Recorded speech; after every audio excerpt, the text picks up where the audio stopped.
Hello everyone and happy Thursday! Dear entomologists, today is Thursday, May 7th, 2020.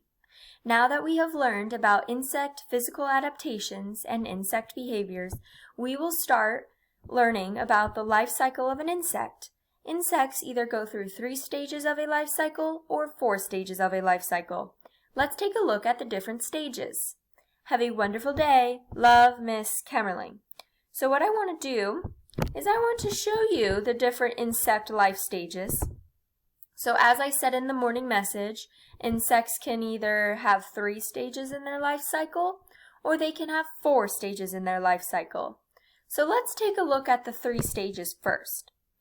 If an insect has 3 stages in their life cycle, the baby looks like the adult.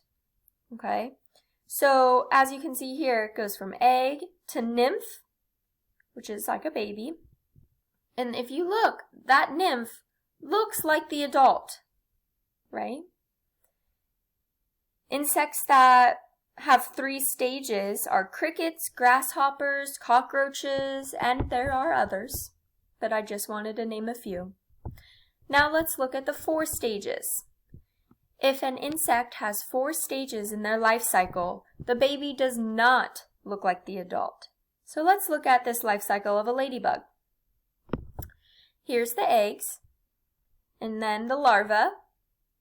Well, that larva does not look like a ladybug, right? And then from the larva you have the pupa, which that pupa still doesn't look like a ladybug. And then finally you have the adult ladybug. Right? So insects that have 4 stages, just to name a few, are ladybugs, ants, and butterflies. That's all I have for you today. I hope you have a wonderful day, and I miss you all. Bye!